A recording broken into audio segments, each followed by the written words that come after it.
Salonikalıqlarga yezilgan birinchi xat. Birinchi bob.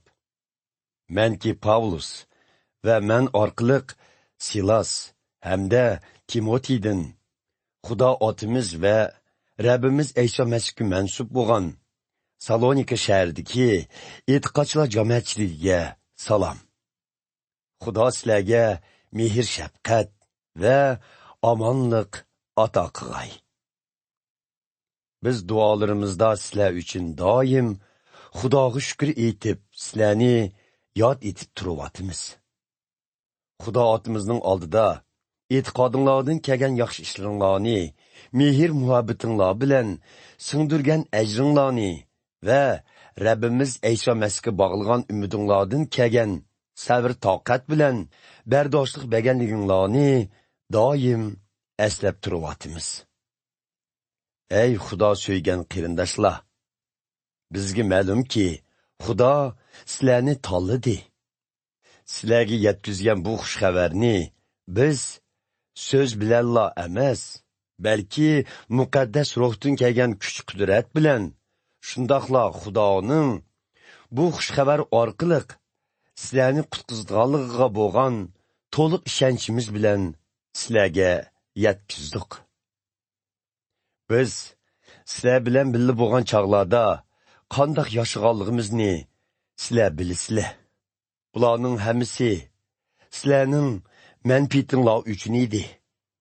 Sizlar bizdan shundoqla Rabbimizdan ulgu oldinglar. Chunki sizlar ig'ir qiyinchiliklarga qaramay, muqaddas ruh ato qilgan shod-xuromlik ishida Xudoning so'zini qabul qildinglar. Neticede sizlarmu Makedoniya ve Yunan ülkedeki bütkül e'tiqodchilarga ulga bo'ldinglar. Rabbimiz haqidagi so'zlar sizlardan boshlanib, Makedoniya ve Yunang'ılı emas, hamma yerga tarqalibdi. Biz bu yerlarga borganimizda kishilarning sizlarning Xudoga bo'lgan e'tiqodinglardan allaqachon xabari borligini uqdiq. Shunga bizning e'tiqodinglar to'g'risida yana eg'iz ichishimizning hojati yo'q. Biz borgan joydagi kishilar sizlarning bizni illiq qabul qilganliginglarni anglagan edi. Ular sizlarning butlarga cho'qinishdan voz kechib, hayot bo'lgan haqiqiy Xudoga xizmat qilish uchun uningga yuzlanganliginglarni bizga aytdi.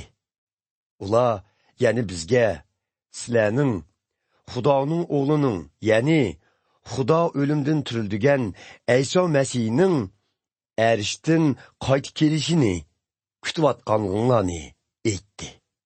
Bizlarni Xudodan keladigan g'azabdan qutqizguvchi dal İsa Masihdir. İsa 2. bob. Qarindoshlar, sizlarga ma'lumki, bizning qishinglarga borganimiz bekorga ketmidi. Sizlarga yana shumi ma'lumki, biz qishinglarga berishdan ilgari Filipi shahrida turgan vaqtimizda u yerda azob chekdik va haqoratga uchirdik. Keyin sizlarning shahringlardimi yana qattiq qarshiliklarga uchirdik. Lekin biz Xudoning yordami bilan g'ayratga kelib, Xudoning xush xabarini sizlarga yetkazdik. Biz bu xush xabarni biror soxtalik, yomon niyat yoki hiylagarlik bilan yetkazayotganimiz yo'q. Amaliyotda Xudo bizni loyiq ko'rib, xush xabarni yetkazish vazifasini bizga topshirdi.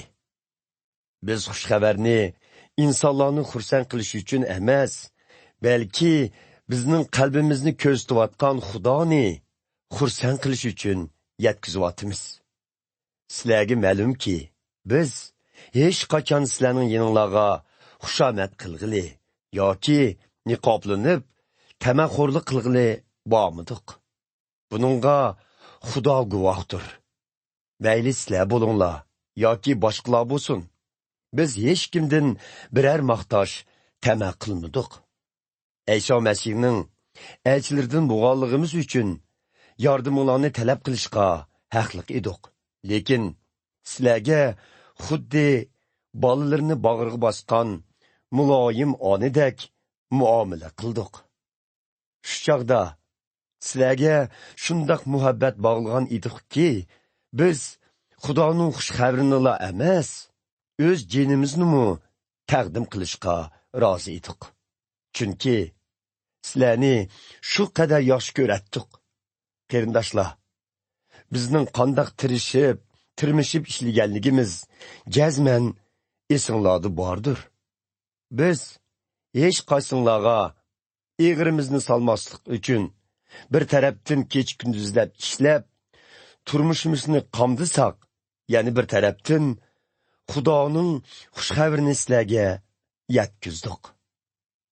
E'tiqodchilardan bo'lgan sizlarning oranglardagi amaliy harakatimizning pok, haqqoniy va ayibsiz ekanligiga o'zinglar guvohlik beralaysizlar.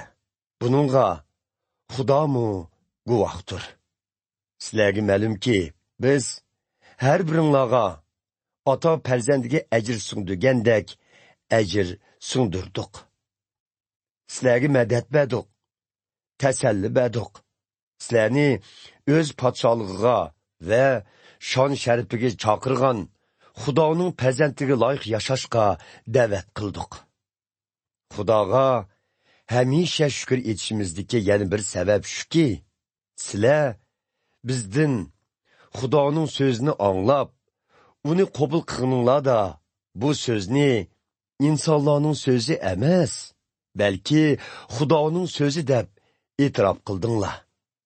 Amaliyotda bu so'z Xudoning so'zi bo'lib, u hozir uning ishindigan sizlarga kuchli ta'sir ko'rsatmoqda. Qarindoshlar, sizlarning ahvolinglarmi Xudoga e'tiqod qilgan va Ayso Masihga mansub bo'lgan Yahudiya o'lkasidagi e'tiqodchilar jamoatchiligiga o'xshaydi. Chunki ularning shu yerdagi Yahudilar tarafidan ziyonkashlikka uchraguniga o'xshash, sizlarmi o'z yurtdoshlaringlar tarafidan ziyonkashlikka uchradinglar. Burun Yahudilarning ajdodlari payg'ambarlarni o'ltirgan. Keyin ularning avlodlari Rabbimiz Aysoni o'ltirdi. Hozir yanıla ba'zi Yahudilar bizga zulm selib, biz xushxabar taqtiyotgan shaharlardan qo'g'lab chiqadi. Ularning bunda qilmishlari Xudoning g'azabini keltirdi. Ular xuddi butkul insonlar bilan dushmanlashgandek, bizning Yahudi emaslarning qutqizilishga erishishi uchun ularga bu xushxabarni taqtishimizga to'sqinlik qilyotdi. Buning bilan ular gunohlarini uzluksiz ko'paytib, chekiga yetkazmoqda. Shuning uchun Xudoning g'azabi endi ularga tushish oldida turadi. Qarindoshlar, biz amalsiz holda sizlardan vaqtliq ayrildik. Biz sizlar bilan birga bo'lmasaqmi, qalbimiz yanıla sizlar bilan birga. Biz sizlar bilan yana bir qitim didor ko'rishishga intizor bo'lganligimiz uchun yeninglarga berishga intayin tirishdik. Bizning yeninglarga bog'imiz kelgan edi. Bo'libmi, menki Pavlus necha qitim sizlarni yo'qlab bormoqchi bo'lgan bo'lsammi, biroq buningga shayton to'sqinlik bo'ldi. Sizlarning e'tiqodinglarda oxirgacha cho'qim chin turdiganliginglarga ishonamiz va sizlar uchun bek xushal bo'lamiz. Rabbimiz Ayso qaytib kelganda, uning oldida faxrlanadigan tojimiz dal sizlar emasmi? Biz haqiqatan sizlardan faxrlanamiz. Sizlar bizning xushalligimiz. 3-bob. Biz sizlarning xabaringlarni ololmay, taxtimiz qolmaganda o'zimiz Afina shahrida yolg'iz kelib, oldinglarga qarindishimiz ham Xudo yo'lda biz bilan birga Ayso Masih haqidagi xush xabarni taqtiyotgan xizmatchimiz Timotiyni avatishni qaror qildik. Bizning uni avatishimizdagi maqsadimiz sizlarning ko'z oldinglardagi qiyinchiliklar sababidan e'tiqodinglarning ta'rinib qolmasligi hamda sizlarni rag'batlantirish va e'tiqodinglarni kuchaytirishdir. Bizning cho'qim qiyinchilikqa uchraydiganligimizmi sizlarga ma'lum. Biz sizlar bilan birga bo'lgan vaqtimizda hammamizning qiyinchiliklarga uchraydiganligimizni sizlarga oldin ola aytgan edik. Amaliyotmi deganimizdek bo'ldi. Shu sababdan taqdim taq bo'lib, e'tiqodinglarning zodi qanday ekanligini bilish uchun Timotiyni yeninglarga avatgan edim. Men shaytonning sizlarni ozdirishi va buning bilan bizning sizlarga sungdirgan ajrimizning bekorga ketishidan ansirgan edim. Lekin yaqinda yeninglardan qaytib kelgan Timotiy e'tiqodinglar va mehr muhabbatinglar to'g'risida bizga yaxshi xabar elib keldi. U sizlarning bizni har doim xursandlik bilan eslab turadiganliginglarni, xuddi bizning sizlarni ko'rgimiz kelgandek, sizlarningmi bizni ko'rginglar kelganligini aytdi.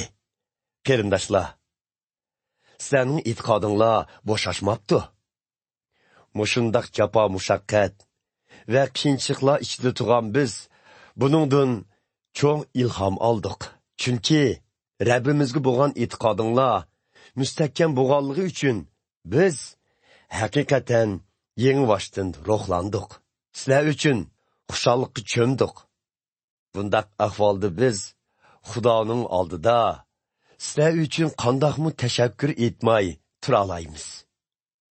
Sizlar bilan didor ko'rishish va e'tiqodinglardagi yetarсizliklarni tuzatishga yordam berishimiz uchun kech-kunduz chin qalbimizdan Xudoga duo qilmoqdamiz.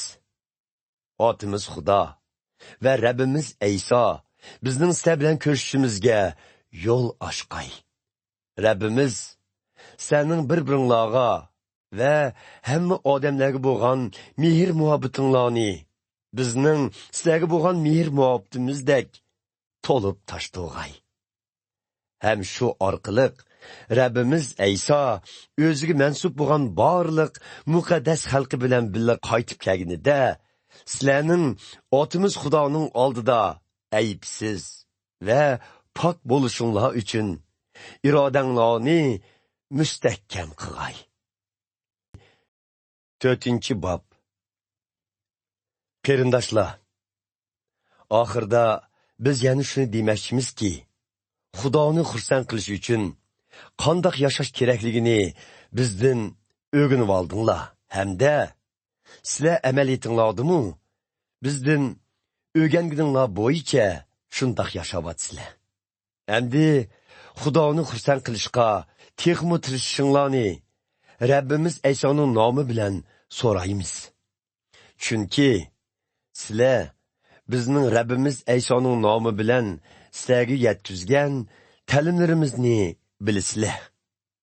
Xudoning irodasi shuki, pok bo'linglar va jinsiy axloqsizlikdan saqlaninglar. Har biringlar Xudoni tonimaydigan odamlardek shahvoniy havaslarga berilmay, balki teninglardagi bu havaslarni boshqarib, pok va izzat hurmatinglar bilan hayot kechiringlar. Bu yomon ishlarda qarindoshlaringlarni aldab, ulardan foydalanib ketmanglar. Ilgari sizlarni ogohlantirganimizdek, Rabbimiz mana shundoq gunohlar tufaylidan insonlarni jazolaydi. Chunki Xudo bizni nopok emas, balki pok yashashga chaqirdi. Shuning uchun bu ta'limni rad qilgan kishi insonni emas, balki sizlarga muqaddas ruh ato qilgan Xudoni rad qilgan bo'ladi. Qarindoshlik mehr muhabbatiga kelsak, bu to'g'risida sizlarga xat yezishimizning hojati yo'q. Chunki Xudo bir-biringlarga mehr muhabbat ko'rsatishni o'rgatgan. Amaliyotda sizlar butun Makedoniya o'lkasidagi qarindoshlarga shundoq qilyapsizlar. Shundoq bo'lsin-mu, qarindoshlar? Mehr muhabbat ko'rsatishda texmu tirishishinglarni so'raymiz. Sizlarga topilganimizdek tinch omon hayot kechirishga, boshqalarning ishlariga aralashmay, o'z ishinglar bilan bo'lishqa va ikki bilginglarga tayinib yashashqa tirishinglar. Mana shundoq qilsanglar, e'tiqodchilar jamoatchining sirtidagi kishilar oldida izzat hurmatga ega bo'lib yashaylaysizlar va iqtisod jihatda hech kimga beqinmaysizlar.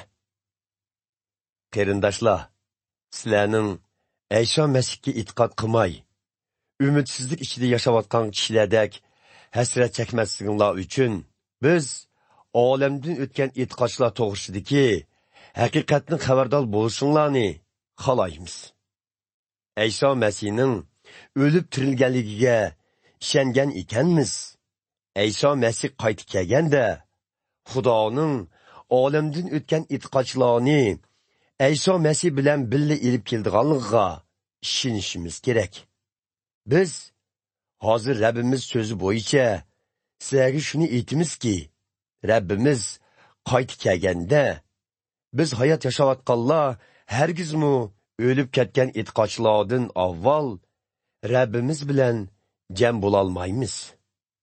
Rabbimiz o'zi bir farmon orqali bosh farishtaning ovozi va Xudo yangratgan qanay sadosi bilan osmondan tushdi. Ayşo Masihga mansub bo'lib o'lib ketganlar avval tirildi. Keyin hayot yashayotgan bizlar, ya'ni bu dunyoda hayot kechirayotganlar, o'sha o'lganlar bilan birlikda Rabbimiz bilan osmonda ko'rishish uchun bulutlar orasiga ko'tarilamiz. Shuningdan keyin Rabbimiz bilan mangu birga bo'lamiz. Shunga bir-biringlarni bu so'zlar bilan rag'batlantiringlar. 5-bob. Qarindoshlar, sizlarga bu ishlarning qachon yuz berdiganligi to'g'risida yezishim hojatsiz. Chunki sizlarmi yaxshi bilasizlar. Rabbimizning qaytib keldigan kuni xuddi kechidagi o'g'rining kelishiga o'xshash tuyuqsiz keladi. Kishilar dunyo tinch omon deb turganda tasodifiy ularga halokat keladi. Bu xuddi homildor ayolning to'lg'ig'i ushtumtu tutqunga o'xshash bo'lib, uningdan kechib qutulg'ili bo'lmaydi. Lekin qarindoshlar, sizlar Ayşo Masihga e'tiqod qilganliginglar uchun qorong'ulikda emassizlar. Shunga u kun sizlarni o'g'ri o'xshash cho'chitib kamaydi. Biz hammamiz kunduzning, ya'ni yo'riqlikning farzandlarimiz. Hammamiz kechining, ya'ni gunohning qorong'uligiga mansub emasmiz. Shuning uchun Ayşo Masihga e'tiqod qilmaganlardek uxlab yotmayli. Aksicha sagak va ho'shyor bo'layli. Uxlaydiganlar kechsi uxlaydi. Mas bo'ldiganlarmi kechsi mas bo'ladi. Yo'riqlikqa mansub bo'lgan bizlar bo'lsak, ustimizga e'tiqod va mehr muhabbat savutini, beshimizga qutqizish umidining dubulg'isini kiyib, o'zimizni sagak tutishimiz kerak. Chunki Xudo bizni o'z g'azabiga ushirsin deb emas, balki Rabbimiz Ayşo Masih orqali qutqizilsin deb tanlagandir. Ayşo Masih biz uchun o'ldi. Buningdagi maqsad u qaytib kelganda biz mayli hayot yoki o'lgan bo'layli, bizning uning bilan birga mangu yashashimiz uchundir. Shuning uchun hozirmi bir-biringlarni burunqiga o'xshash davomli rag'batlantirib, bir-biringlarning e'tiqodini kuchaytinglar. Qarindoshlar, oranglarda jafolik ishlayotgan va Rabbimizning yo'lida sizlarga yetakchilik qilib, nasihat qilayotganlarni qadrlashinglarni so'raymiz. Ularning bu xizmatlar uchun ularga cho'nqur hurmat va muhabbatinglar bilan muomala qilinglar. Bir-biringlar bilan inoq o'tinglar. Qarindoshlar, sizlardan o'tinimizki, bekor talablarni o'yg'itinglar, yuraksizlarni rag'batlantiringlar. Ojizligi bo'lganlarga yor yo'lak bo'linglar va hamma odamga sabrchan bo'linglar. Hech qaysinglar yomonlikqa yomonlik qaytarmanglar. Aksicha bir-biringlarga va barliq kishilarga hamisha yaxshilik qilishni niyat qilinglar. Har doim xushol-xuram bo'linglar. Hamisha duo qilinglar. Har qanday ahvolda Xudoga shukr etinglar. Chunki mana bular Xudoning Ayso Masihga mansub bo'lgan sizlarga qaratgan irodasidir. Muqaddas ruhning qalbinglardagi o'tini o'chirmanglar. Oranglarda yetkazilgan vahiylarga sal qaramanglar.